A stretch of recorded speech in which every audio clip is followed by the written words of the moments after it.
Bienvenidos al aula de cultura del Diario Montañés de la Fundación Vocento a este Ateneo. Al decir Vocento, les recuerdo a ustedes que leen, estoy seguro que sí, todas las semanas en el suplemento XL semanal que se entrega con el Diario Montañés y que además se lee en otros muchos periódicos del Grupo Vocento por toda España, la columna que habitualmente escribe Juan Manuel de Prada. Sé también que conocen la obra de Juan Manuel y a él porque ya ha estado, por suerte para nosotros, en muchas ocasiones en este Ateneo presentando sus libros. Hoy viene a presentar la segunda parte de lo que para mí es la obra magistral, la obra, iba a decir definitiva, pero Juan Manuel es muy joven y por tanto todavía nos va a producir otras grandes novelas, que es esta novela, Mil ojos esconde la noche, que la editorial la ha dividido en dos partes y que hoy se presenta aquí la segunda parte. Tienen aquí los títulos y las portadas. Y recordarles que, en efecto, también la primera parte, Juan Manuel tuvo la deferencia de venir a Santander y presentarla. El acto va a ser sencillo, va a hablar con Enrique Álvarez, que es, además de un intelectual de prestigio, un verdadero experto en la obra de Juan Manuel de Prada y además amigo suyo, y que por tanto van a mantener aquí una conversación entre ambos que yo creo que nos va a iluminar sobre el pensamiento y la obra de Juan Manuel de Prada. Recordarles que al final habrá un tiempo para el coloquio y sobre todo que esta novela se está vendiendo en la entrada y después seguro que Juan Manuel de Prada estará encantado en dedicarles esta segunda parte de Mil ojos esconde la noche. Cárcel de tinieblas se llama esta segunda parte. Y ya sin más voy a dar paso a don Luis Revenga, presidente del Diario Montañés, vicepresidente de este Ateneo y abogado ilustre, que también nos va a hablar un momento y ya después quedarán ellos dos. Don Luis.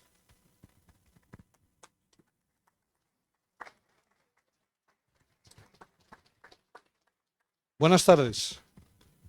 Juan Manuel, todos los que estamos aquí sentimos por ti una profunda admiración. Si no, no estaríamos aquí. No es una admiración irreflexiva o inopinada.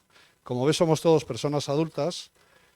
Y si el sentimiento de la admiración procede de la lectura de tu obra, del seguimiento de tus artículos de opinión, en definitiva, somos conscientes de tu importancia personal e intelectual.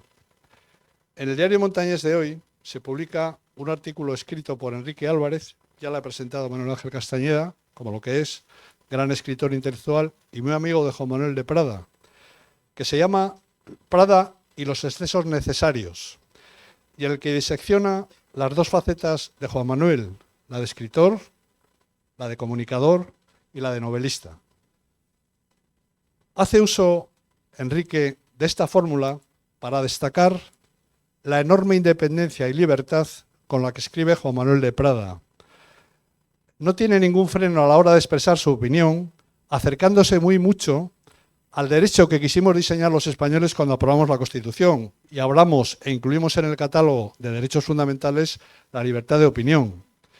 Hoy en día, debido al mercado editorial y a la situación política anterior, presente y seguramente futura, es muy difícil encontrar un medio independiente como es ABC, en el que afortunadamente Juan Manuel es un soporte de las páginas de opinión, porque el mercado editorial impone determinadas restricciones y porque los intereses de los partidos políticos imponen otras. Por consiguiente, encontrar un escritor que pueda expresar libremente su opinión, debiendo ser lo normal, es hoy en día algo que a mí me parece destacable.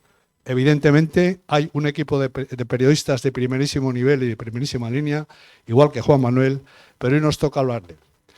Adicionalmente, y en esta línea, Juan Manuel es poseedor de una vasta con V cultura que ha adquirido en la lectura de los clásicos.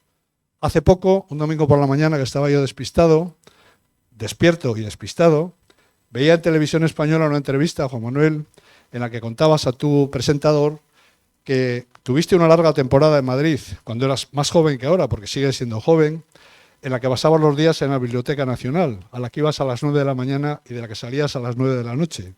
Supongo que habrá sido una de las fuentes de inspiración que te ha permitido esa envidiable cultura de la que haces gala con modestia, porque se ve claramente que tus conocimientos son mucho más profundos.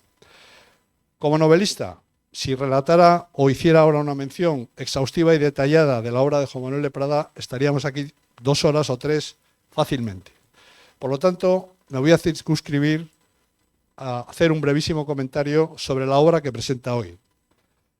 Yo les voy a confesar, el tomo 1 le leí el año pasado y el tomo 2 le estoy leyendo, no lo he acabado. Son 1600 páginas, como bien ha dicho Manuel Ángel, los dos.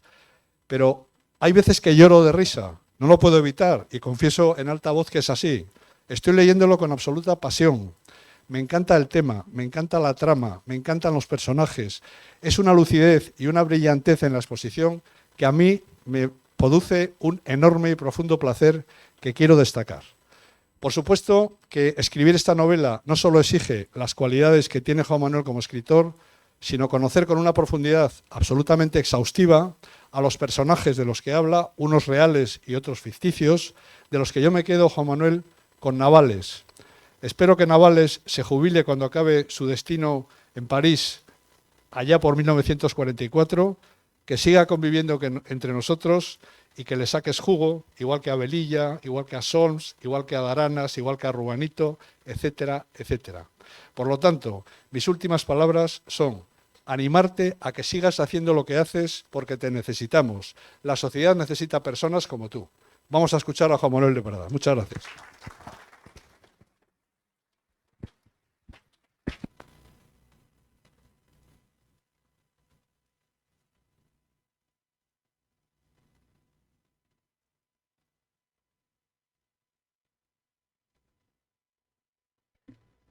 Voy a dar las gracias, en primer lugar, al Ateneo de Santander, al Aula de Cultura del Diario Montañés, por haberme invitado a participar en este acto, que me honra muchísimo, y las gracias a ustedes por haber acudido.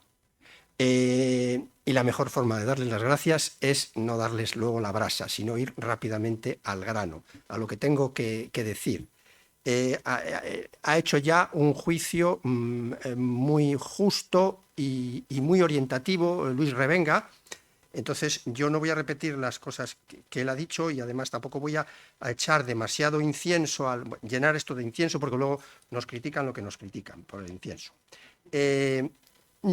Brevemente, antes de dar paso a un pequeño coloquio, a una serie de preguntas a las que él responderá, como Dios le dé a entender, yo quiero situarles a ustedes ante esta novela, pero no lo voy a hacer como crítico, ni como escritor, ni como académico, ni menos como conferenciante. Vengo aquí con 7 u 8 folios y entonces les doy la brasa. No, yo como lector, que es lo que soy ante todo y sobre todo, un lector apasionado y además un lector de novelas.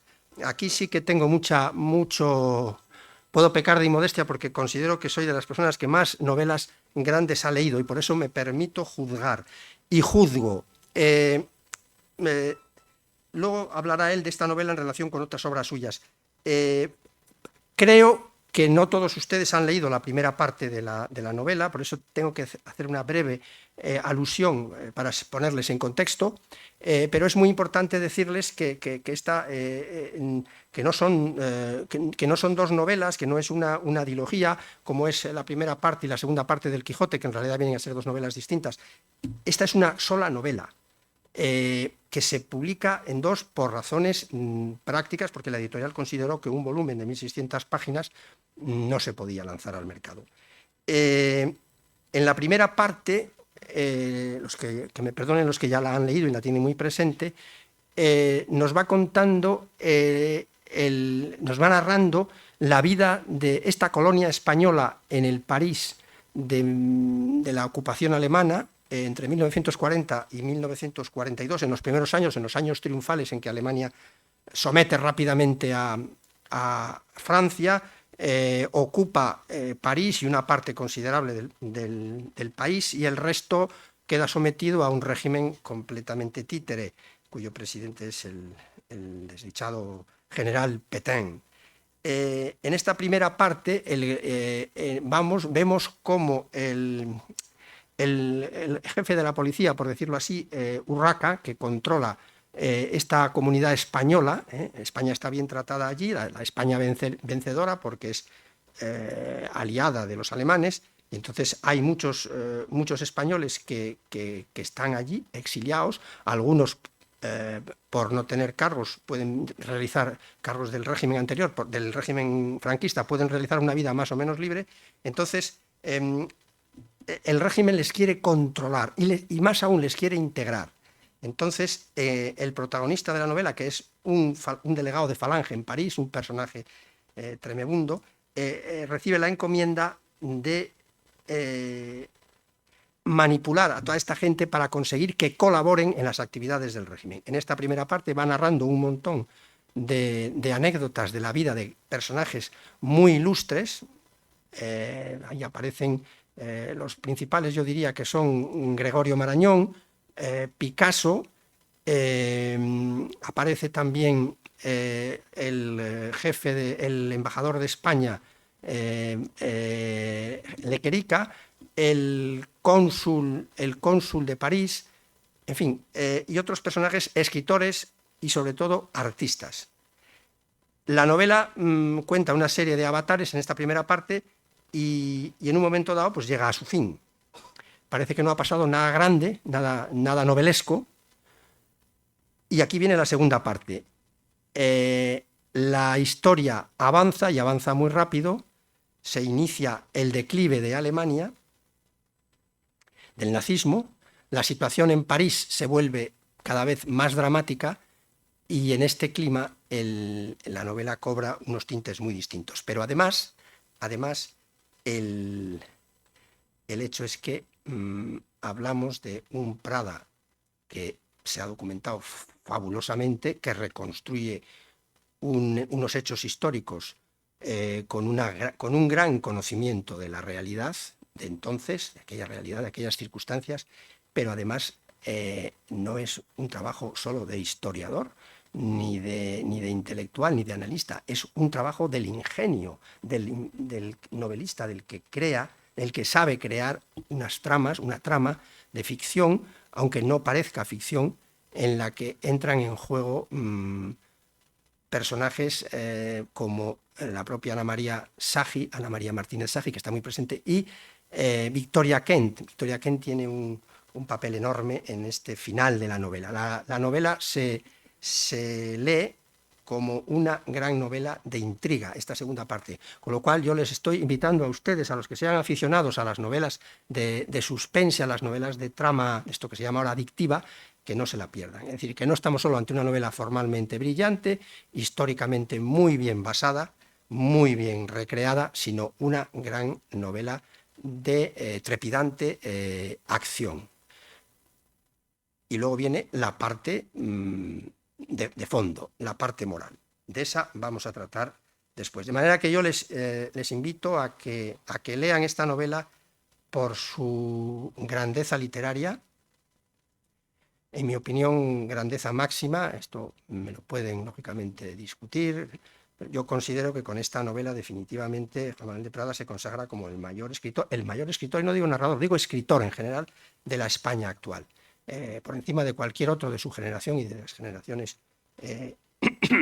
posteriores o incluso de las anteriores, con todos los respetos debidos, en Santander sobre todo a Álvaro Pombo o en mi caso a Luis Mateo Díez, gran novelista y amigo mío. Premios Cervantes, los dos últimos premios Cervantes, los dos y admirables novelistas. Entonces yo voy ya a plantear algunas cuestiones a Juan Manuel y le dejo a él toda la libertad, incluso para decirme esa pregunta es mostrenca, pasa a la siguiente. Como yo creo que interesará al espectador que ya ha leído muchas cosas tuyas, decidir si merece o no la pena hacerse también con esta enorme novela, la primera pregunta que te hago es si crees que este puede ser el mejor de tus libros, si supera a todos los anteriores, ¿cómo lo sitúas en el conjunto de tu obra? Bueno, ante todo, muy buenas tardes. Muchísimas gracias a todos los asistentes a este acto. Gracias de corazón por su presencia hoy aquí. Muchísimas gracias al Ateneo de Santander, en las personas de los miembros de su junta directiva. Manuel Ángel, gracias por tu hospitalidad de tantos años. Efectivamente, he venido aquí a presentar bastantes novelas. Sería interesante saber cuántas he presentado, pero yo creo que tranquilamente media docena. Tranquilamente media docena. Siempre para mí es un placer volver aquí, a esta casa y a esta ciudad tan querida. Muchas gracias, Luis, por tus generosas palabras, por tu aprecio y gracias, naturalmente, a mi amigo y admirado Enrique Álvarez, que una vez más pues, ha accedido a oficiar de introductor o de presentador de mi obra. Me preguntas que cómo veo yo esta obra dentro de mi trayectoria. Pues hombre, es una obra indudablemente de gran ambición. Es una obra de gran ambición. Creo que es una obra anacrónica en el sentido en que opta por una tradición literaria que ha sido, pues prácticamente podríamos decir que abandonada. No creo que sea una hipérbole decir que ha sido abandonada, ¿no? Que es la tradición barroca española que ha sido absolutamente barrida, ¿no? por el europeísmo, por la asimilación a modelos foráneos, extranjeros, y sobre todo por la imposición de una ideología que ha arruinado por completo nuestra tradición cultural, ¿no? Una ideología, no me refiero a ninguna en concreto, sino a las ideologías modernas en general, que han expoliado completamente nuestra tradición, que la han relegado, que la han condenado al ostracismo por completo. Entonces esta es una novela que, no pretendiendo ser ni muchísimo menos una novela ideológica ni política, pero sí es una novela que trata de recuperar una tradición que ha sido completamente arrumbada, ¿no? Es una tradición a la que yo me he adscrito desde el comienzo de mi trayectoria literaria, que está presente desde mis primeros libros, pero aquí sin duda alguna es donde de forma más beligerante, digamos, se muestra, ¿no? Esto en primer lugar. La obra efectivamente tiene una ambición descomunal, ya no solo por su extensión, que ciertamente yo no creo que en España se haya publicado ninguna novela de una extensión semejante en mucho tiempo. No sé hasta dónde tendríamos que remontarnos para encontrar una obra de esta extensión, pero no creo que la extensión es lo que define la ambición de una obra, sino también el mundo que trata de mostrarnos, la visión del mundo, quiero decir, que trata de mostrarnos, etcétera, etcétera. Es una obra de gran ambición, ¿no? Entonces, sí, indudablemente es mi obra más ambiciosa. Es verdad que antes escribí una obra también de gran ambición, pero bueno, es una obra más académica, una biografía, de la que en cierto modo esta novela bebe, porque es una biografía de una escritora, Ana María Martínez Saggi, que está entre el elenco de decenas de personajes de esta novela, que fue de alguna manera la que me abrió este mundo, ¿no? Porque esta mujer vivió los años de la Segunda Guerra Mundial en París y cuando yo estaba documentando su vida, cuando acudí a los archivos, es cuando descubro la posibilidad de conseguir información de muchos personajes de la cultura española que vivieron en París estos años y de los cuales pues apenas sabemos nada de lo que hicieron, ¿no? Porque estos son años muy oscuros, años tenebrosos en donde a casi todos los personajes de mi novela les tocó hacer cosas poco honrosas, que luego ellos, con posterioridad, cuando escriben sus memorias o cuando escriben sobre estos años o cuando les preguntan en entrevistas sobre estos años, ellos lo edulcoran todo, corren un tupido velo, se apuntan a los tópicos que inmediatamente empezaron a circular tras la derrota de Hitler y la paz de la posguerra, de tal manera que toda la historia que aquí se cuenta es una historia bastante desconocida en líneas generales, ¿no? Entonces, sí, es una novela en la que yo he puesto toda la carne en el asador. No sé, desde luego es una novela que yo desde el primer momento escribí, lo digo además en alguna nota final, no sé si en el primer tomo o en el segundo, digo que es una novela que está escrita pensando en la posteridad, ¿no? Digo que está escrita para los que ya se murieron y para los que todavía no han nacido, en el sentido en que yo sé que esta es una novela que no podrá ser juzgada ecuánimemente en esta época, ¿no? Primero porque las horas que digo son desagradables o inhóspitas, digamos, para el relato que se ha construido de nuestra historia, pero también por la,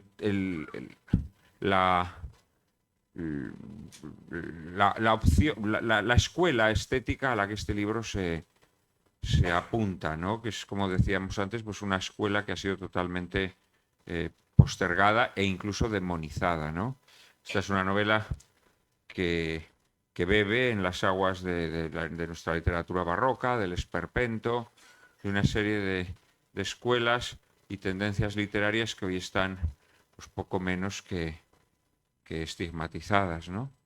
Entonces, bueno, creo que será una obra que el tiempo la juzgará, ¿no? Yo la he escrito con esa vocación, desde luego, de trascender, en un momento en el que también me he dado cuenta que tengo que poner toda la carne en el asador, ¿no? Hoy mi querido amigo Enrique, a pesar de que me conoce bien, en el artículo que escribe, pues me presenta como un escritor que es también comunicador. La verdad es que yo ya no tengo casi nada que comunicar, porque fuera del diario ABC, en donde me siguen publicando, me han ido echando de todos los medios. Esto también los españoles tendríamos que reflexionar, porque una persona que sí representa a un determinado sector social, sin embargo, ha sido expulsada de todos los medios. Es decir, ¿por qué determinadas voces ya no se pueden escuchar en España? ¿Por qué solamente se pueden escuchar determinadas voces pastueñas, domesticadas, que representen a los negociados ideológicos? ¿Y por qué algunas personas pues simplemente somos expulsadas, ¿no? Entonces, en un determinado momento, ya hace unos años, viendo esta inevitable tendencia, pues dije que había que tomarse las cosas en serio y dedicarse exclusivamente a escribir, que es a fin de cuentas para lo que uno nació, y hacer obras que traten de superar, digamos, esta época perecedera en la que vivimos, ¿no? Con esta mentalidad fue escrita esta obra, que desde luego es una obra que, como ustedes se pueden imaginar, pues me he dejado todo ahí, ¿no? No lo sé si será mi mejor obra, ni sé si en el futuro las escribiré mejores. Lo que sí sé es que mientras me he dedicado a ella y he dedicado mucho esfuerzo, pues indudablemente he querido dar lo mejor de mí mismo, ¿no? Muy bien. Pasemos a la cuestión central de este libro. La cuestión central de este libro es el problema del mal, pero del mal moral. El protagonista es, como ha quedado dicho, un resentido, un canalla con mucho de diabólico, que no solo goza comprando y corrompiendo al resto de los protagonistas de la novela, explotando vilmente sus debilidades, sino que se recrea en su propia abyección, hasta el punto de poder decirse por esa y otras razones que estamos ante una novela enorme sobre la fascinación del mal o por el mal. Aquí me viene a la cabeza aquella idea del escritor francés Ernest Hello, que es un pensador francés católico del siglo XIX, al que Prada profesa gran admiración y que me descubrió a mí, porque yo no lo conocía, Ernest Hello. Aquello de que el arte y la literatura modernos han perdido, por culpa de la imaginación, el hábito de unir la idea de lo bello con la del bien. Fernando Navales está claro que no se libra de esa fascinación. Pero, ¿y Juan Manuel de Prada? Bueno, ante todo, en primer lugar, me gustaría decir que, siendo ciertamente el mal estando muy presente en la novela, yo no cargaría las tintas tanto como mi querido amigo Enrique, porque esta es una novela también humorística en donde el mal es ridículo. Es decir, el mal no es un mal con todas las consecuencias. Navales es un personaje jocoso, en todo caso sería un diablillo, ¿no? Yo cuando concebía este personaje, que es un personaje heredado de una novela mía de juventud, Las máscaras del héroe, con la que esta novela de alguna manera entronca. Navales, que es un cínico, que es un alevoso, que es un malvado, efectivamente, pero también es un ironista, es un sarcástico, y muchas de las cosas que hace o dice también son ridículas, ¿no? De tal manera que el mal, estando presente a lo largo de toda la novela, también es un mal que en muchas ocasiones nos resulta irrisorio. Creo que nunca nos lo acabamos de tomar en serio, precisamente porque la novela tiene un marcado tono humorístico. De alguna manera yo lo que traté de hacer era un personaje, un antihéroe, pero que fuera un antihéroe que de forma misteriosa le cayese bien al lector, y no solamente por la fascinación del mal que pueda existir en nuestra época, que esto es un tema evidente, sino porque el personaje, de alguna manera, no se toma en serio a sí mismo, ni toma en serio las diabluras que hace, ¿no? De alguna manera, yo mientras escribí esta novela me acordé mucho de un personaje de una novela que hace 30 o 40 años tuvo mucho éxito. A lo mejor los más veteranos la leyeron en su día, tuvo mucho éxito esta novela, que era La conjura de los necios, una novela americana de un autor que se llamaba John Kennedy Toole, y el protagonista de esta novela, Ignatius Reilly, pues era un personaje verdaderamente repulsivo, malvado, pero al mismo tiempo desternillante, irrisorio, porque las cosas que hacía, pues bien porque le salían mal, bien porque eran disparatadas, pues tenían un componente jocoso siempre, ¿no? Entonces, en esta novela yo trato de presentar el mal como creo que verdaderamente es, que es ridículo, ¿no? Al menos a ciertos niveles, ¿no? A ciertos niveles.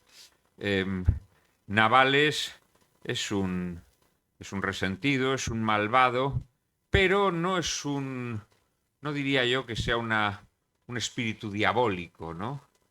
Más allá de que tenga una impregnación diabólica, creo que su maldad es una maldad hasta cierto punto venial, ¿no?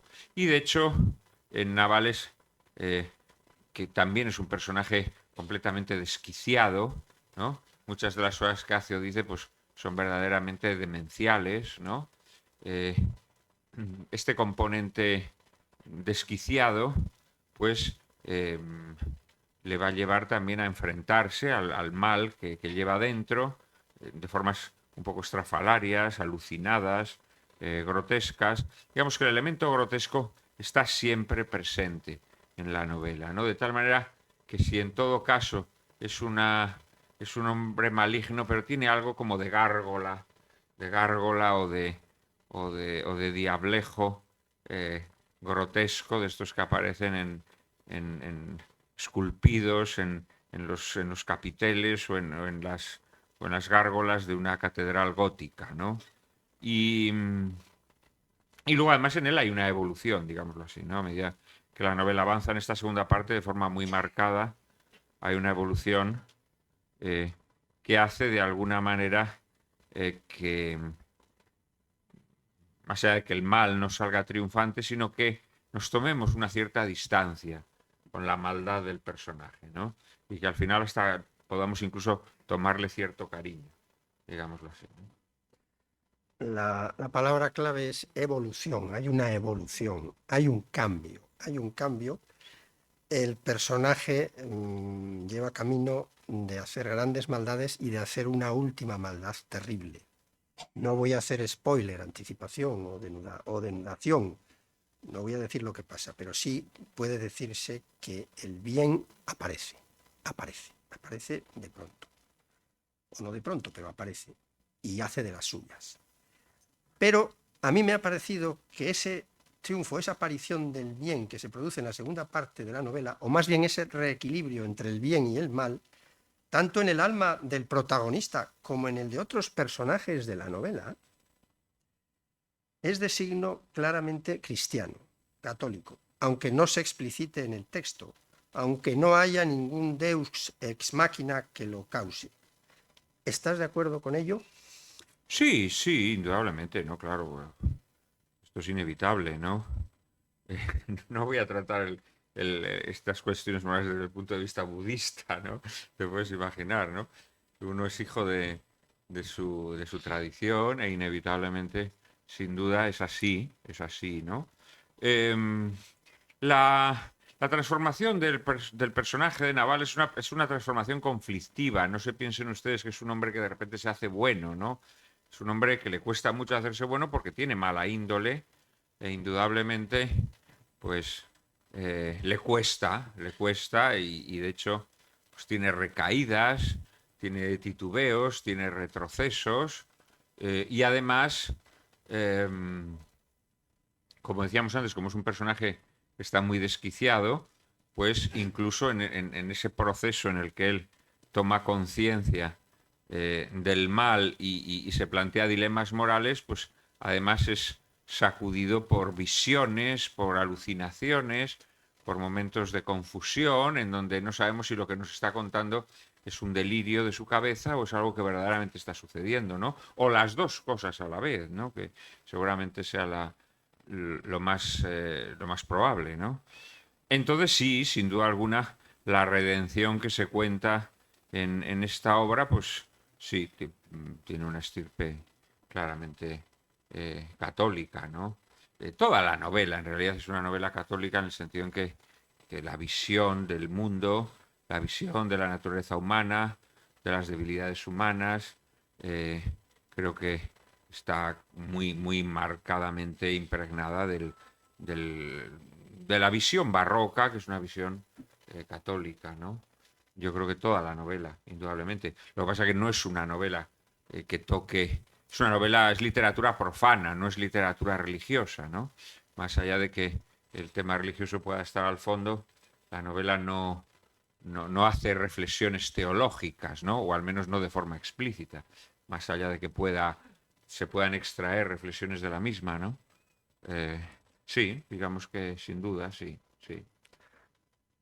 Hay que subrayar, que no lo cité antes, el personaje de César González Ruano, que está tratado magistralmente. A mí me parece el personaje mejor retratado, lo que da de sí César González Ruano. También Ana María Martínez Sagi, porque Ana María Martínez Sagi, esa poeta catalana, feminista, prematura, gran deportista, que lleva una vida tremenda, que Juan Manuel ha conseguido elucidar después de muchísima investigación, tiene también un papel en la novela relevante y un papel que a mí me parece que es decisivo, o en gran parte decisivo en la conversión, esa especie de conversión de Fernando Navales. Pero hay otro personaje del que hay que hablar, que es Ana de Pombo, que ustedes saben perfectamente quién es, la abuela lejana, la abuela de No, no Álvaro Pombo. lejana, la abuela. No, no, sí, pero que, en fin, lejana en el espacio. Eh, Así como César González Ruano y otros personajes están retratados de una manera, a mí me parece que está muy idealizada. ¿No crees que está un poco idealizada o muy Eh, idealizada? ¿Quién? Ana de Pombo. Ana de Pombo. Bueno, sí, sí, abiertamente. Sí, vamos a ver. Hay mucha gente que me ha recriminado que la novela es muy cruda, que cuento cosas brutales de muchos de los personajes, pero la realidad es que no. En líneas generales tiendo a rebajar el contenido o la vileza de muchos de ellos, ¿no? Ana de Pombo sería un poco un personaje así. Ana de Pombo, la realidad es que, según los informes policiales que yo vi, fue no solo una colaboracionista, sino que fue una nazi. Esto, esto es así de duro, ¿no? Ella monta un negocio en Madrid que es una tapadera para tráfico de obras de arte que habían sido robadas por los nazis en Francia. Bueno, la verdad es que se dedicó a una serie de actividades en la última parte de la guerra eh, que claramente denotan que fue una mujer en estrecha connivencia con los nazis y que forma parte de una red nazi mm, sí, de expolios y demás. O sea, yo creo que ya en estos años tuvo claras connivencias con los nazis, incluso los servicios secretos franceses y americanos le atribuyen que era la amante de un nazi notorio, etcétera, etcétera, ¿no? Yo en esta novela, en cambio, toda esa connivencia con los nazis de alguna manera la convierto en algo que le ocurre por culpa de Navales, ¿no? Bueno, no exactamente por culpa de Navales, pero que de alguna manera Navales es quien la mete en esos berenjenales, ¿no? Ana de Pombo es un personaje conmovedor, con el que yo me tomo muchas libertades para bien y para mal. Quizás es el personaje con el que más libertades me tomo en la novela. Y les voy a decir la razón, ya que estoy aquí en Santander, se la voy a decir. Su nieto escribe una novela muy miserable sobre su abuela, creo que se titulaba Ese Mundo, puede ser. Una novela publicada en la editorial Destino. Es una novela muy miserable en la que la saca como un personaje ridículo. Y luego, además, hay una biografía sobre Ana de Pombo, que ahora no recuerdo el nombre de la autora, bueno, da igual, que es una biografía muy, bueno, llena de veladuras y de paños calientes, pero en un determinado momento a la autora se le escapa que la gran ilusión de Ana de Pombo era que su nieto la hubiera ido a visitar al asilo de caridad en el que ella muere, porque ella muere arruinada en un asilo de caridad, y entonces dice la autora que su nieto jamás fue a verla, ¿no? Entonces yo con la novela en donde la retrata tan miserablemente y este dato, pues digo, hombre, me puedo tomar libertades. Con la mayor parte de los personajes no me tomo libertades. La verdad es que las cosas que les atribuyo son ciertas, ¿no? Pero en el caso de Ana de Pombo decidí que podía tomarme ciertas libertades. Entonces me tomo libertades para mal y para bien, ¿no? Para mal, en el sentido que la convierto en amante de Navales, y para bien, en que la convierto un poco en la Beatriz de Navales, en la mujer que propicia, que interpela moralmente a Navales, le hace cambiar y de alguna manera se convierte pues, en su Beatriz, como digo, ¿no? El personaje de Ana de Pombo, hasta donde yo he podido llegar, pues en lo que leemos en sus memorias y en testimonios de personas que la conocieron, es una mujer muy marcada por el asesinato de un hijo suyo, falangista, en un barco checa en la bahía de Santander, que Álvaro Pombo cuenta de forma pasando de puntillas sobre el tema, pero al parecer su tío, el hijo de Ana de Pombo, fue torturado salvajemente durante días, o sea, lo despedazaron, lo convirtieron en un guiñapo antes de matarlo definitivamente, ¿no? Y esto a esta mujer la hizo enloquecer prácticamente, y de hecho ella, que se dedicaba al mundo de la costura, trabajó en diversas casas de modas en París, pues a raíz del asesinato de su hijo descubre su vocación de bailarina. Debía ser una bailarina mediocre, al parecer. Debía ser una bailarina mediocre. Yo, en cambio, aquí la convierto en una bailarina, bueno, a veces mediocre, a veces, por el contrario, con una inspiración casi divina, ¿no? Y es verdad que en ella debió haber un proceso de misticismo, cuando uno lee sus memorias, etcétera, que me pareció muy interesante, muy locoide también, pero me pareció interesante para componer el personaje.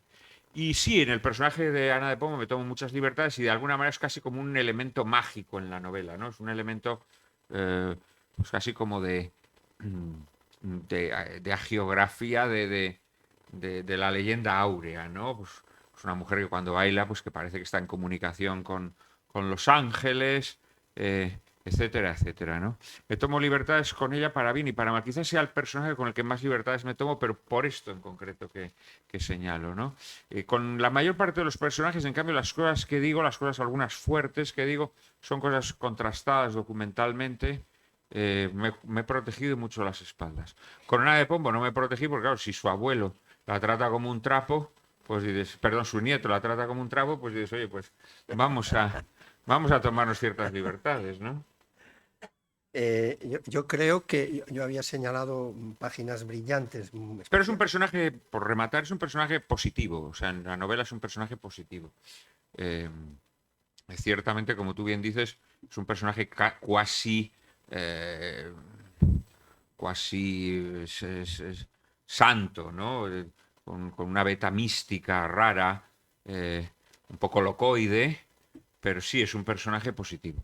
En la vida real sospecho que no era tan positiva, aunque hay un componente de ingenuidad. Ella, por ejemplo, en sus memorias, que son delirantes, en sus memorias cuenta cómo luego en los años 50 va a Francia y claro, cuando llega a Francia la cogen presa y la meten en la cárcel. La meten en la cárcel por sus connivencias con los nazis, ¿no? Entonces ella se hace en las memorias se hace la loca, no entiende, pero ¿qué ha pasado? ¿Pero por qué me hacen esto? Nunca lo entendí, no sé qué, no sé cuánto. La verdad es que luego la sacaron de la cárcel. Pero los informes policiales que hay en los archivos parisinos la dejan en muy mal lugar. La dejan en muy mal lugar por sus actividades durante estos años. Decía que había marcado varias páginas muy brillantes de la novela, especialmente brillantes, para leer alguna de ellas, como me gusta hacer. Quizá no lo haga porque se nos va a echar el tiempo encima y si queremos que en el diálogo participe alguno de ustedes, se nos da la hora. Pero había marcado como la página más brillante de la novela la descripción de ese viaje a Chartres, cuando va a dar un espectáculo y... A Rouen. A Rouen, perdón, a Rouen, por Dios, Sí, a Rouen, la a Rouen. ciudad Sí, de sí, Santa Juana de Arco, Rouen. Es la página, en mi opinión, más brillante de la novela y lo dice quien no es especialmente entusiasta del baile y del ballet.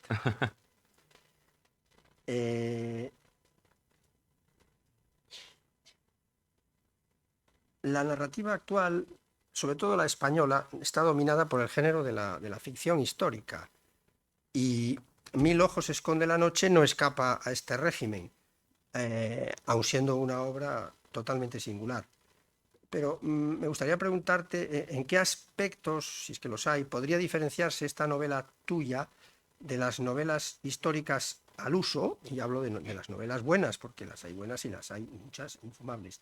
Aparte del hecho de lucir una escritura especialmente brillante y de hacer uso de un castellano rico y de regusto clásico. Bueno, yo creo que no tiene nada que ver con las novelas históricas que hoy en día se publican en España, ¿no? Yo esta novela la escribiría un poco, pues, un poco en la estela de los episodios nacionales. Desde luego, más los episodios nacionales valleinclanescos que no llegamos a tener, las novelas carlistas de Valle Inclán, La Corte de los Milagros, con este tipo de obras.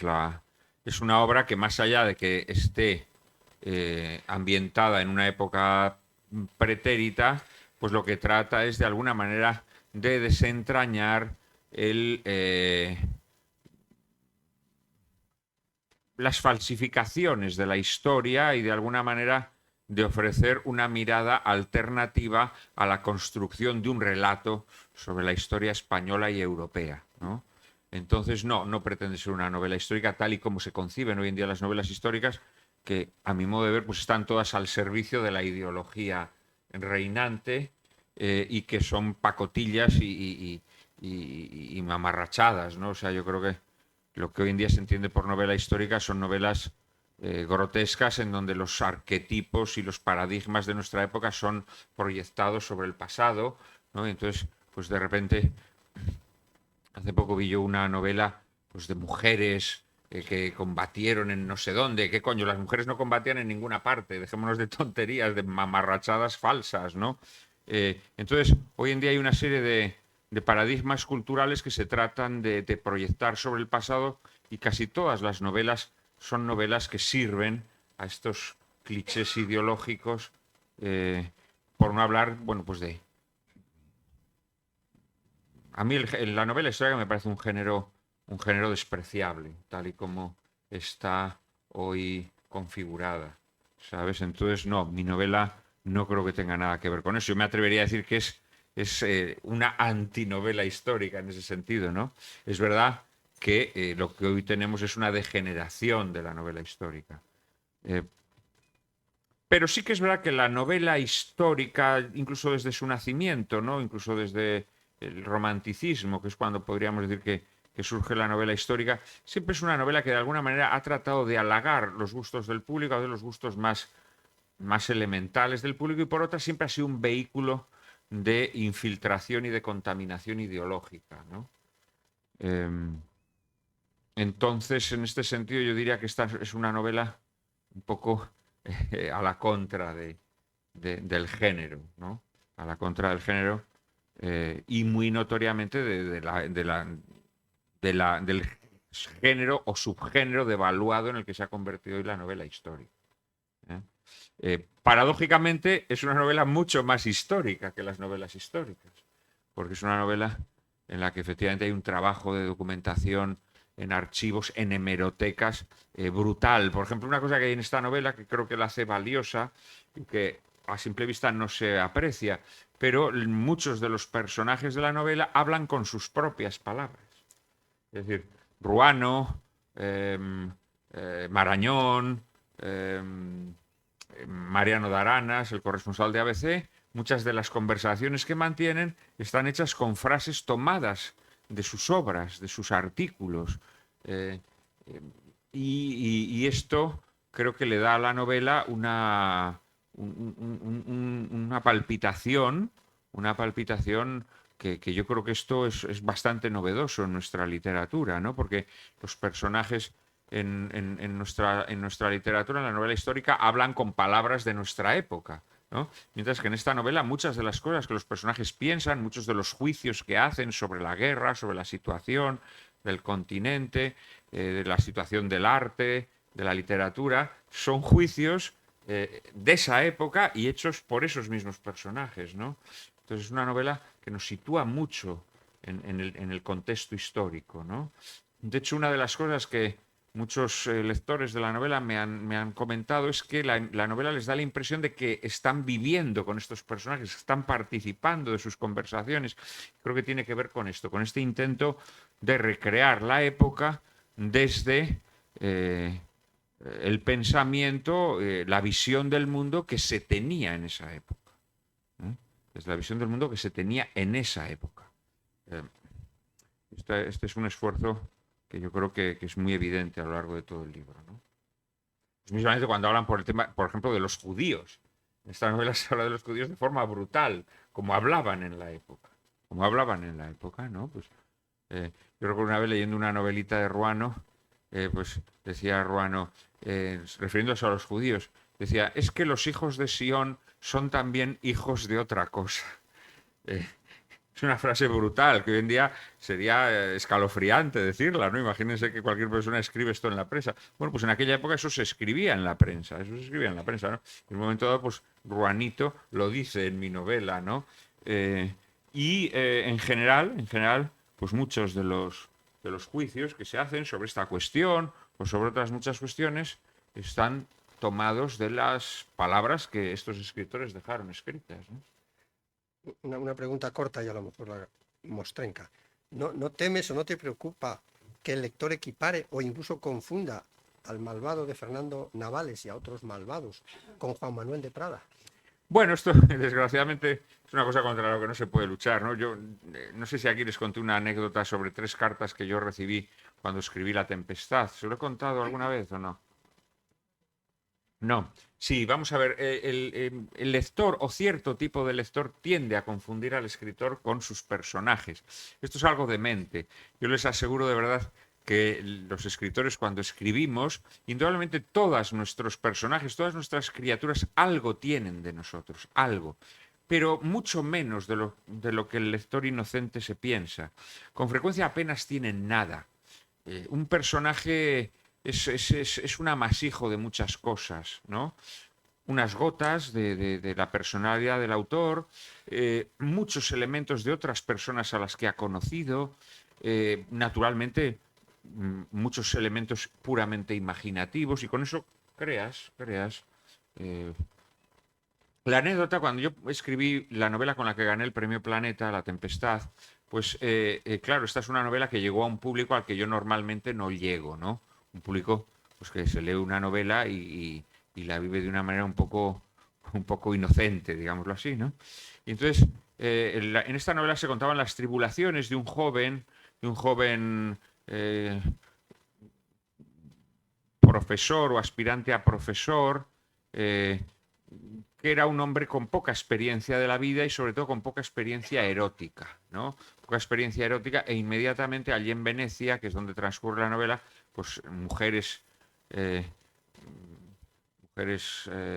algunas alevosas, otras fingidoras, pues lo van los van atrayendo a sus redes, digámoslo así, ¿no?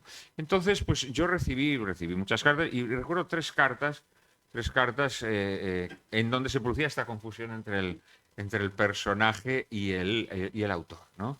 Eran tres cartas muy divertidas. Recibí una carta de una mujer madura que me decía: estimado Juan Manuel, he leído su novela, me ha gustado mucho, sin embargo, he advertido que usted tiene un problema.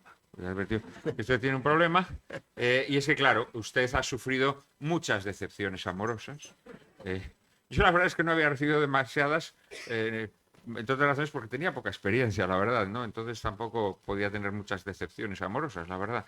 Usted ha tenido muchas decepciones amorosas, pero claro, esto le ha ocurrido ¿por qué? Pues porque usted ha mantenido relaciones pues, con muchachas tontitas, sin experiencia, caprichosas, mujeres que no le han sabido a usted entender, y usted ya tiene que dejarse de todas esas muchachas al suelo. Usted necesita una mujer como yo, una mujer madura, una mujer que sepa hacerle tal, ¿no?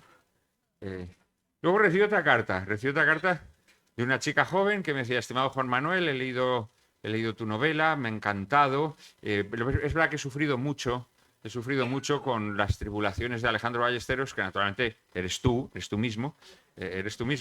Y claro, ¿esto por qué te ha ocurrido? Pues porque tú has tenido relaciones con mujeres resabiadas, mujeres ya con muchos recovecos, con mucha historia detrás, que te han hecho daño, porque te han utilizado. Tú lo que necesitas es una mujer inocente, una mujer jovial, una mujer que te ilumine la vida y que no tenga un pasado, y esa mujer soy yo. ¿No? Y luego recibí una tercera carta de un lector americano que me decía: estimado Juan Manuel, he leído su novela, americano yankee, quiero decir. He leído su novela, la verdad es que me ha gustado mucho, es apasionante, no sé qué. Sin embargo, he notado que tiene usted un problema. Tiene usted un problema que se nota claramente, ¿no? Y es que, claro, pues ha tenido relaciones con muchas mujeres y todas estas relaciones son insatisfactorias. Y la razón por la que han sido insatisfactorias es porque a usted no le gustan las mujeres. Usted, al igual que yo, es homosexual, y yo lo que le propongo es que tengamos una historia de amor y todo se solucionará, ¿no? Esto es verídico, ¿eh? Es verídico. Además, el americano me ponía unas fotos suyas, y además era un americano como nos imaginamos a los americanos, así con la mandíbula cuadrada, rubio, como un marine, ¿no?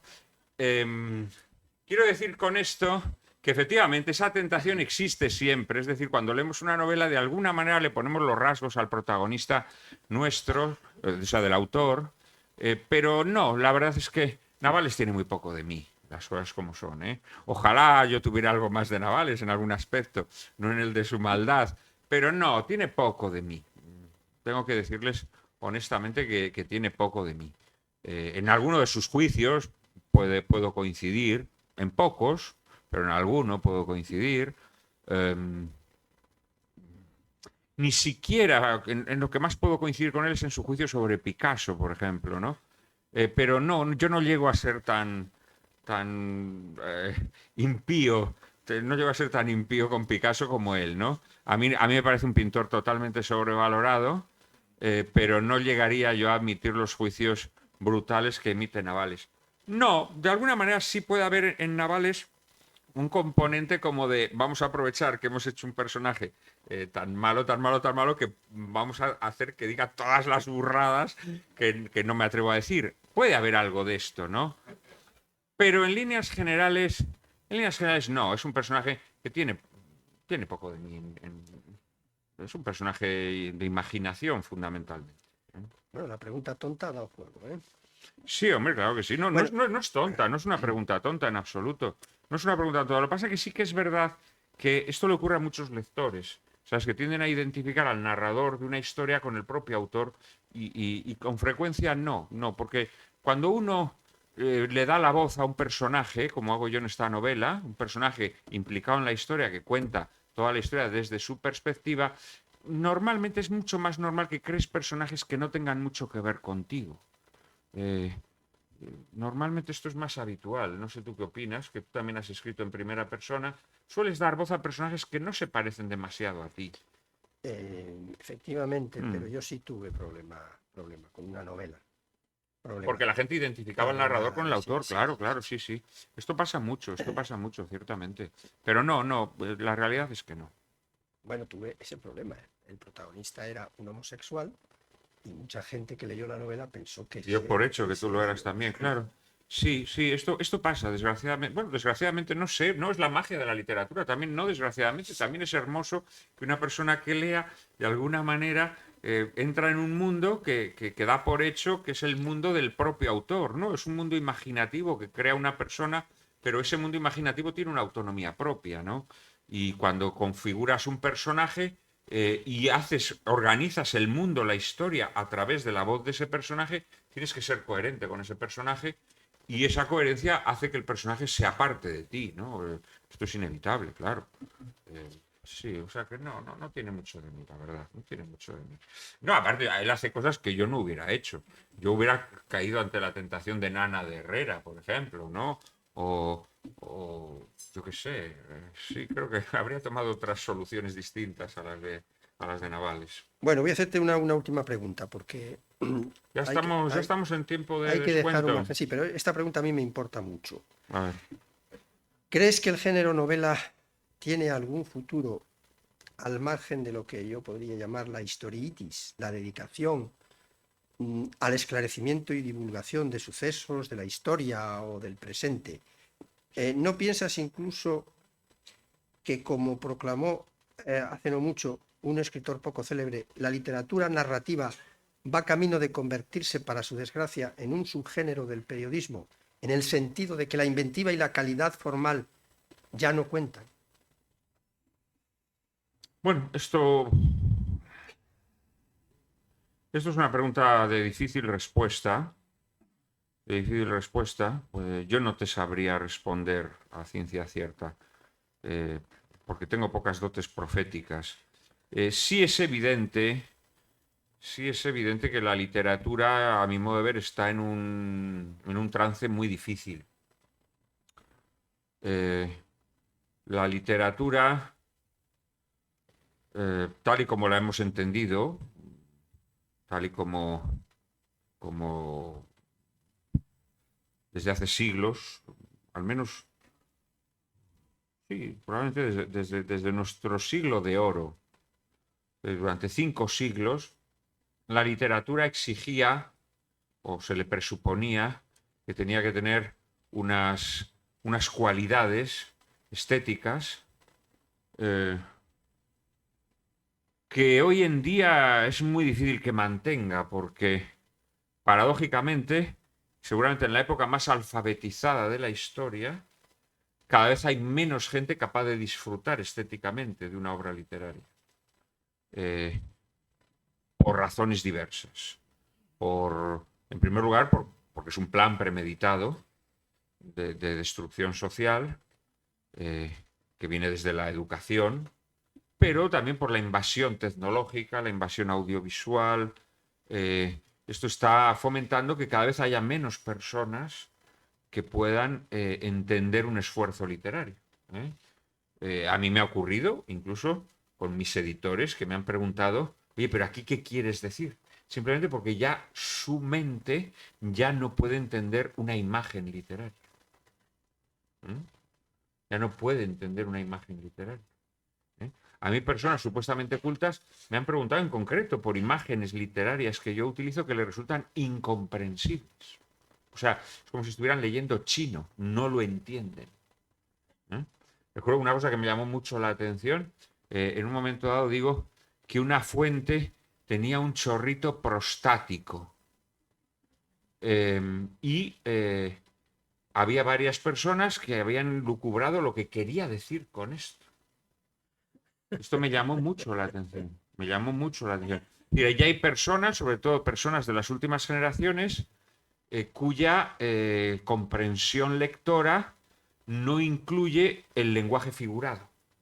Incluye solamente el lenguaje puramente enunciativo. Y esto ya pone una barrera terrible, ¿sabes? Por otra parte, claro, a través de la televisión, del cine primero, pero sobre todo ahora de la televisión, se están imponiendo fórmulas narrativas que ya nada tienen que ver con lo que entendemos por una novela. ¿Esto es definitivo? Yo creo que no.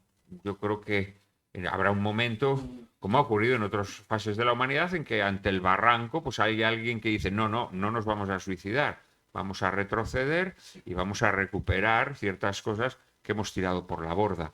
Lo que pasa es que cuando eso suceda probablemente la novela haya muerto. La novela haya muerto.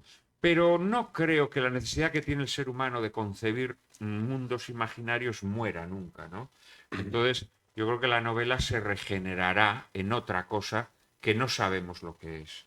No sabemos lo que es. A mí esto que dices tú de que la novela se va a convertir en una especie de sucursal del periodismo, a mí esto me resulta inquietante. Me resulta inquietante porque efectivamente la literatura cada vez más aboga por este tipo de géneros o de subgéneros que tienen que ver con, sí, pues con el reportaje o tienen que ver con esto que llaman ahora la autoficción, todas estas historias, ¿no? Que en realidad lo que nos hablan es la muerte de la imaginación. La muerte de la imaginación, ¿no? Entonces podría producirse esa escisión terrible en donde la imaginación vaya por unos derroteros y entonces la gente imaginativa se ponga a escribir series para Netflix, ¿no? Y la literatura vaya por estos derroteros que dices tú, en donde se renuncia a la imaginación. Da la impresión de que esto está ocurriendo hoy, pero yo no lo veo como algo definitivo. No lo veo como algo definitivo.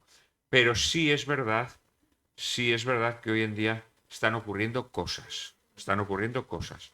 Yo incluso, por supuesto no voy a decir nombres, pero en obras que hoy en día se nos presentan como la literatura más granada de nuestra época, tú lees esas obras y no son obras literarias. Son obras escritas ramplonísimamente. Y no es que tengan un estilo barogiano, no, es que no se distinguen de la escritura de la inteligencia artificial. Esta es la realidad. Sin embargo, esas obras son alabadas como obras literarias que no son. Pero claro, eso de lo que nos está hablando es de que las personas que las alaban son personas que ya no tienen capacidad para discernir lo que es literatura de lo que no lo es. O sea que sí, yo creo que estamos en un momento bastante complicado.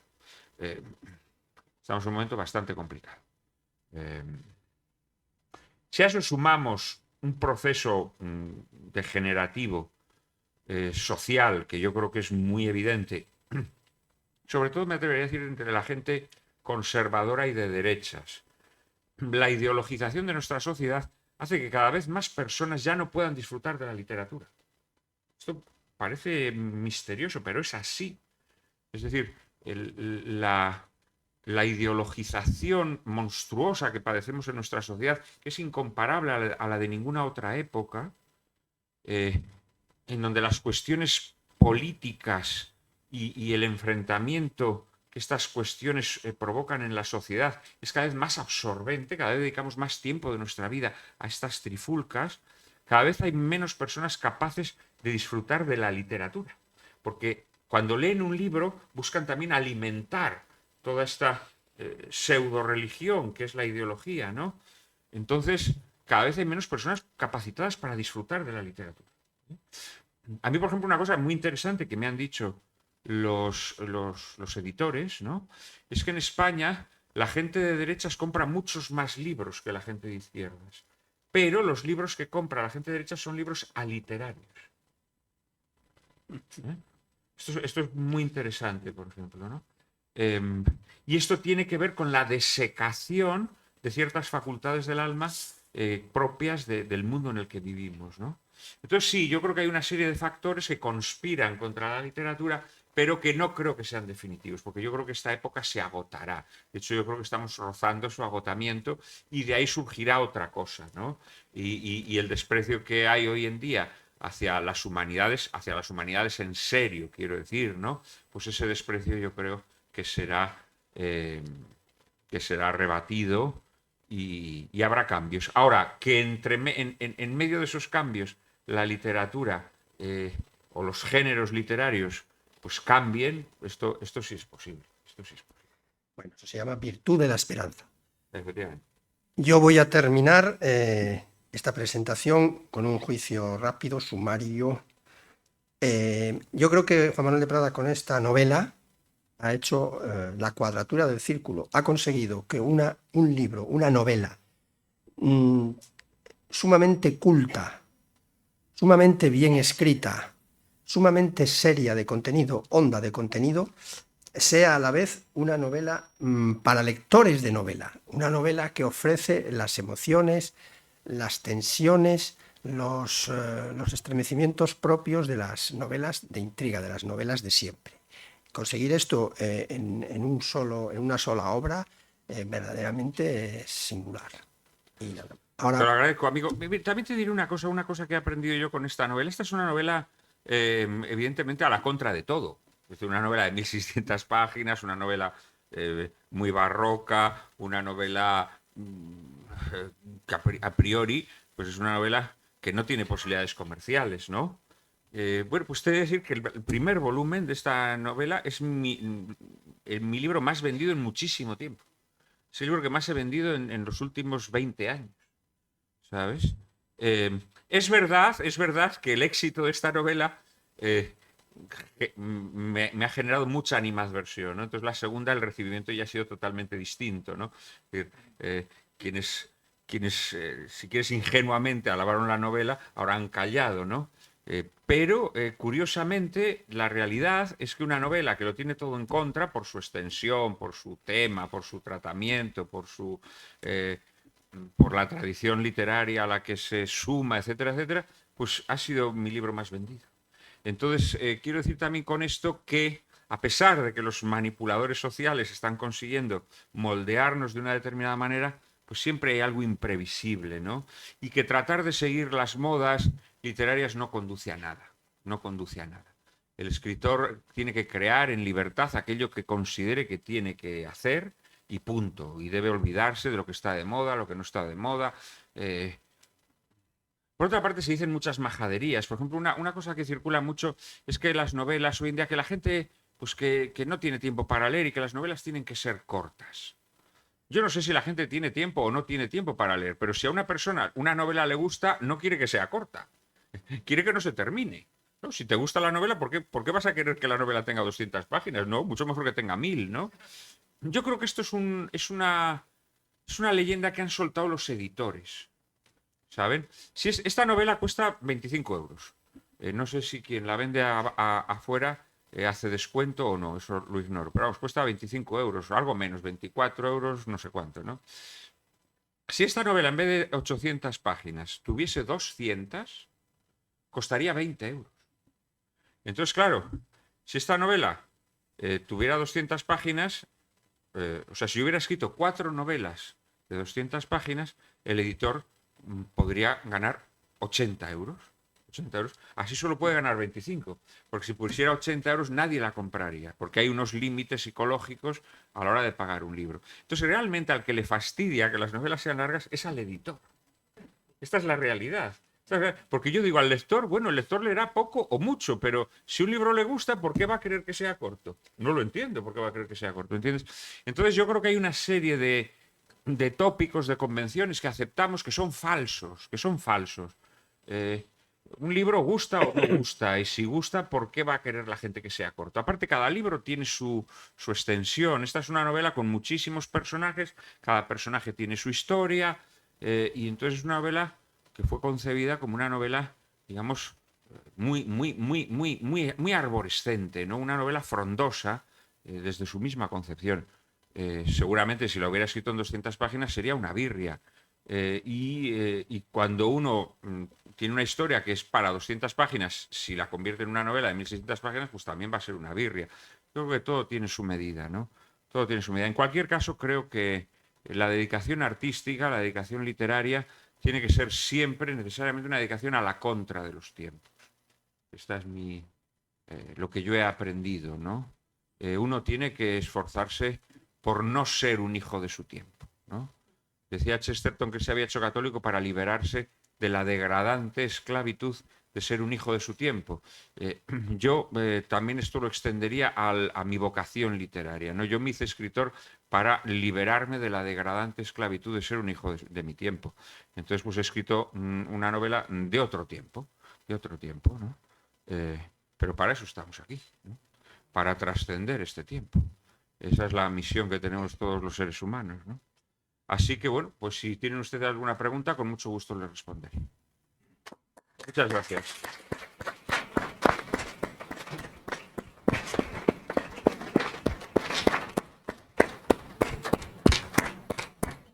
Sí. Hola, buenas tardes. En primer lugar, felicitarle por el libro. No localizo a quien habla. Aquí. Ah, sí. Felicidades por la obra, una obra por el esfuerzo que hay detrás. Y encima, si va un poco contracorriente, pues es más para felicitar. Se refiere usted mucho a una decadencia, ¿no?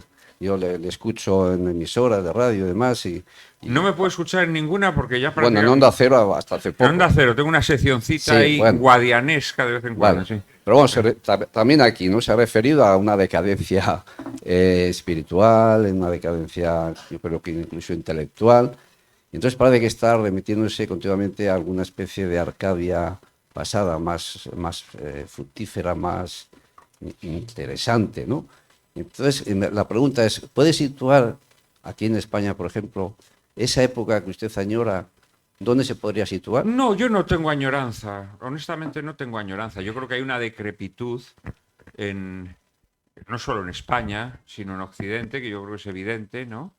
Y que desde luego en España pues adquiere expresiones dolorosas. ¿No? Yo creo que esto es así. No hay más que encender la televisión. Es una cosa lamentable. Yo hace 3 años me doctoré, pero hace 5 años pues me dio la locura de doctorarme. Entonces volví a la universidad, me tocó estudiar un máster a mis años, ¿no? Para poder doctorarme. Me quedé sobrecogido. El nivel de las clases estaba entre séptimo de GB y segundo de BUP. Era algo escalofriante. Era algo escalofriante, la verdad. Era un nivel ínfimo.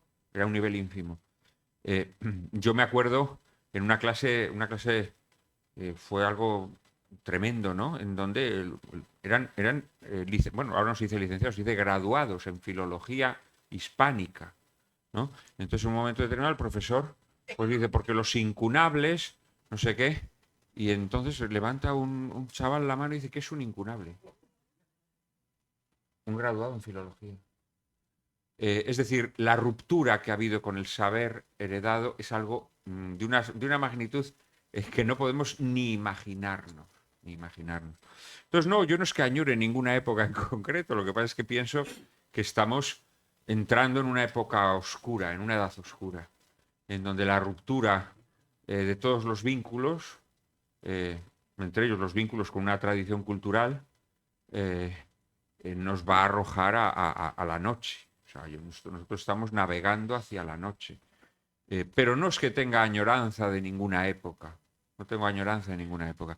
En líneas generales, a mi modo de ver, yo creo que el disfrute de los bienes materiales, el bienestar material, está reñido con el esplendor intelectual o cultural. Normalmente solemos asociarlos, pero en general el bienestar material tiende a generar complacencia en los pueblos y hace que entren en una fase de decrepitud. Esto siempre ha ocurrido. Normalmente el esplendor cultural lleva a los pueblos al bienestar material y luego el bienestar material les lleva a la decrepitud cultural. Y yo creo que esto sí está ocurriendo ante nuestros ojos, ¿no? Esto es evidente. Yo acabé el bachillerato haciendo un repaso a la historia de la literatura española bastante exhaustivo, ¿eh? Yo en la escuela, en el instituto, leí desde el poema de Mío Cid hasta la poesía del 27. Pasando En fin, yo me leí La vida es sueño en la escuela, en el instituto, ya no recuerdo en qué cursos, pero desde sexto de GB hasta tercero de BUP, en esos 6 años, o 7 si contamos el último curso de COU, pues yo me leí las grandes obras de la literatura española. Esto es así. Esto es así. Mi hija hace 4 años terminó el bachillerato sin leerse ni un solo libro. Esto es un hecho. Los libros que leyó pues eran baboserías repugnantes de sumisión a los paradigmas culturales. Pues se leyó Manolito Gafotas, o se leyó bazofias diversas que no tienen nada que ver con la literatura, claro. Entonces lo que leían pues era un poema de Jorge Manrique. O sea, no se leían las coplas a la muerte de su padre, no se leían una copla y la comentaban en clase. Imagínate, ¿no? O sea, pues se leían un poema de Lope de Vega o se leían no sé qué. La realidad, es verdad que yo hice el bachillerato de letras, ella hizo un bachillerato mixto, pero ella concluyó el bachillerato sin que en el instituto le exigieran la lectura de un solo libro. Esto es así, ¿no? A mí, cuando me doctoré en filología, los profesores me reconocían que ellos tenían problemas para pedir a los alumnos que leyeran en filología, ¿no? Y que si conseguía que en el curso se leyeran 2 o 3 libros, que se daba con un canto en los morros. Entonces, yo creo que está sucediendo algo. No tengo añoranza de ninguna época en concreto, pero sí que creo que nos está sucediendo algo.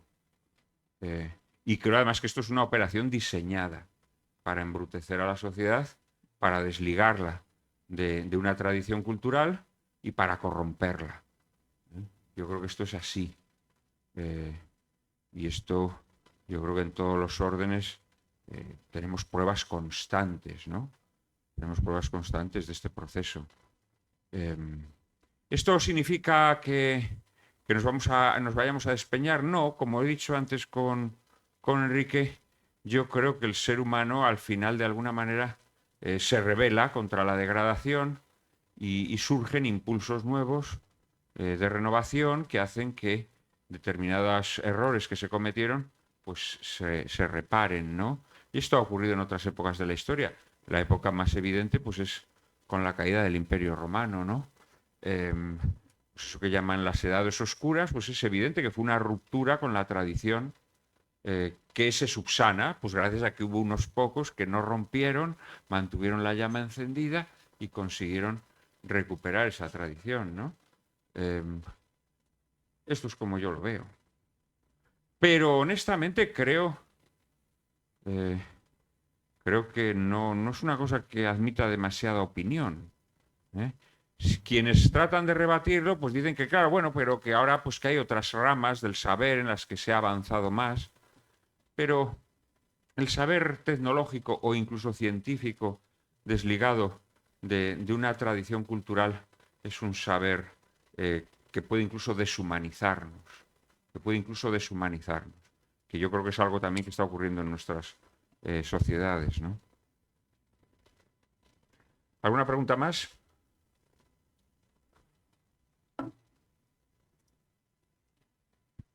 Mira, te quería preguntar, José Manuel. Juan Manuel, perdona. Marcel Proust, Rafael Cansinos, Alejandro Sagua, incluso Navales. ¿Has pretendido homenajear a estos escritores? ¿Has pretendido emularlos? ¿Crees realmente que te has equivocado de nacimiento en este siglo? No. Porque ya nadie hace novelas de investigación. Yo creo que más que de imaginación es una novela de investigación, de trabajo ímprobo y de esfuerzo, ¿no?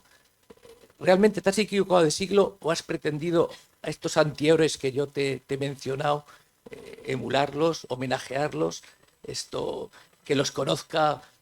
Por ejemplo, la obra de Rafael Cansino está prácticamente inédita en todo lo que escribió y todavía nadie la ha querido traducir, ningún editor, ¿no? Rafael Cansinos no hay que traducirlo, es un autor español. Sí, un autor español, pero escribía en alemán, en inglés, en francés, y su hijo, que a mí me enseñó todos los manuscritos, está sin traducir todavía, porque ningún editor se atreve. Bueno, era porque traductor. son miles y miles de páginas, ¿no? Ya. Entonces, con esta obra, porque yo creo que desde el mecanógrafo no se había escrito una obra tan larga, ¿no? Y el mecanógrafo era un coñazo de obra, ¿no? Entonces, ¿qué es lo que has querido realmente hacer? No he querido hacer nada en especial, honestamente lo digo, no he querido escribir la novela que creía que tenía que escribir en un determinado momento de mi vida, ¿no? Una obra que la concebí de una determinada manera y que por tanto tenía que escribirla así. Es una obra que he escrito sin ninguna pretensión, ¿no? Más que dar lo mejor de mí mismo. Mira, ahí estamos. He intentado hacer una obra, sobre todo, a ver, yo por las decisiones que he tomado en la vida, por las ideas que he defendido y por la visión del mundo a la que me he adscrito, yo sé que no voy a obtener un reconocimiento neto en mi vida. El reconocimiento que voy a obtener va a ser un reconocimiento conflictivo en todo caso. Puede que haya personas que me valoren, pero va a haber otras personas que a muerte no me van a reconocer ni nada, ¿no? Entonces sé perfectamente cuál es mi destino literario en vida. Entonces, en todo caso, he querido con esta obra lanzar un mensaje a las generaciones futuras, es decir, que me puedan considerar por mi trabajo literario. Esto es en todo caso lo que he pretendido. Pero no he pretendido emular a nadie. No he pretendido emular a nadie. He pretendido dar lo mejor de mí mismo en un momento que yo consideraba que era de madurez, ¿no? Que probablemente pues, sea un momento breve, porque la vida de un escritor pues, tiene un periodo de maduración, tiene un periodo de madurez y luego tiene un periodo de decrepitud. Y esto se da en todos los escritores. Y la decrepitud a unos les viene a los 60, a otros les viene a los 70. Y como mucho a los 75. No conozco a ningún, o bueno, sí, alguna excepción hay, pero escritores octogenarios en plenitud es muy difícil. Entonces, al final, el momento de madurez de un escritor es pequeño, ¿no? Y yo pensé que quizá me había llegado y que quería dar lo mejor de mí con una novela, además, que fuese una novela muy a la contra de los tiempos, ¿no? Esto es lo que intenté. Esto es lo que intenté. Pues ahí queda, ¿no? Ahí queda. Hay una mano más.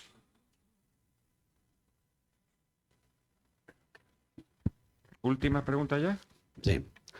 Vamos a ver. Yo reconozco que tengo amigos que le conocen a usted y a su obra, pero yo personalmente le conozco más por otra vertiente, por la vertiente de experto en Leonardo Castellani. ¿De acuerdo?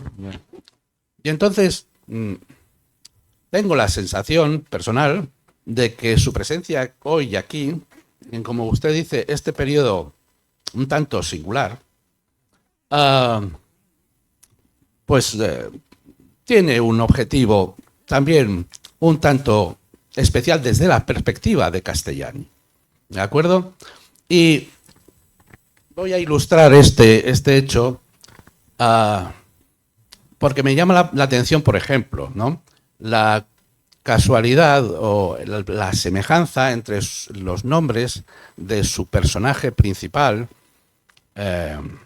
Navales, y cierto personaje de cierta novela de Castellani. No, pero no hay ninguna. De acuerdo. Este es un personaje que está en mi primera novela. Es una novela que yo escribí hace 30 años y en ese momento yo no había leído a Castellani. No busquemos De acuerdo. conexiones. Eso es. Y con el topónimo Novales de aquí de Cantabria. No, tampoco. Ok. No, tampoco, no. No, honestamente no tiene nada que ver, es un nombre inventado. Ya digo, es un personaje que es el protagonista y narrador de mi primera novela, una novela que yo publiqué con 25 años, hace 29 años, y no. No, aparte yo los nombres de los personajes ficticios no tienen ningún sentido esotérico ni nada, los cojo a voleo, la verdad. Muy bien.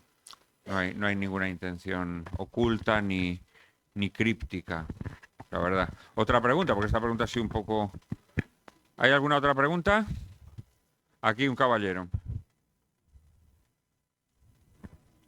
Sí, se lo está llevando un señor a... Ah, no, es que... se lo había dado yo a este señor. Bueno, pues ahora se lo tenemos que hacer a los dos. Adelante. Y luego aquí Bien. adelante. Bien, Venga. es muy sencillo. Los que le seguimos hemos notado que últimamente pues su paulatina desaparición, ¿no?, de los medios tradicionales. Entonces yo, por ejemplo, pues le veo mucho en internet, en canales alternativos, lo que dijéramos los pseudomedios actualmente. Entonces quería preguntarle qué importancia cree usted que tienen estos otros canales alternativos a la hora de dar voz a Pues eso dependerá. O sea, esos canales alternativos hay mucha bazofia y hay gente muy valiosa. Evidentemente los malos intentarán que la bazofia ahogue a la gente valiosa. Y cuando se pongan a perseguir también esto, perseguirán a la gente valiosa. El mal no deja... El mal es muy concienzudo y exhaustivo, ¿no? Y en este sentido, pues yo creo que tratarán de reprimir a la gente valiosa. Porque además creo que vamos hacia épocas oscuras, ¿eh? Vamos hacia épocas oscuras. Y sí, efectivamente, he ido desapareciendo los medios, pero bueno, en algunos casos me he ido yo, honestamente, ¿no? En algunos casos me he ido yo porque me parecen indignos, la verdad. Pero de muchos me han ido echando. Me han ido echando. Buenas tardes. Es una pregunta en relación con un personaje del libro, del que se ha hablado antes, de Ana de Pombo. Si no he entendido mal, parece que ha dicho que su nieto, Álvaro, pasa muy de puntillas por el episodio de Alfonso Pérez. No de puntillas, pero... No, porque digo que ha escrito un libro en el que... Santander, sí. Por eso lo preguntaba. Sí, lo que pasa es que y yo ahí no... sí ahonda en ese... Pero yo no creo que cuente todo lo que le hicieron a su eso, tío. por supuesto. Yo creo que no cuenta todo lo que le hicieron a su tío. O sea, dice que lo matan, ¿no? Pero yo creo que no entra, no sé si por pudor o porque no quiere ofender sensibilidades, no entra a fondo en lo que fue la muerte de su tío, ¿no? Que no fue una muerte normal. O sea, que fueron personas que fueron torturadas durante días. Sí, lo sé y se habla de... Pero en la novela sobre esto se pasa un poco por encima, ¿no? Bueno. Sí, no he dicho que no lo diga, ¿eh? No he dicho que no lo diga. He dicho que creo que no lo dicen, porque quiero decir que yo he leído relatos sobre el asesinato de este joven y de otros jóvenes que había en ese barco, y desde luego en la novela de Pombo no se entra en tantos detalles. No. Pero repito, puede ser una decisión estética de Pombo o puede ser una decisión política de Pombo. A lo mejor no le habrían dado el premio Cervantes si hubiese hablado a fondo sobre el tema, por ejemplo. No lo sé, no voy a entrar en ese tema, pero desde luego he leído crónicas sobre este tema mucho más detalladas, digámoslo así, ¿no? Gracias. Muy bien, pues aquí lo dejamos, ¿no? Muchas gracias.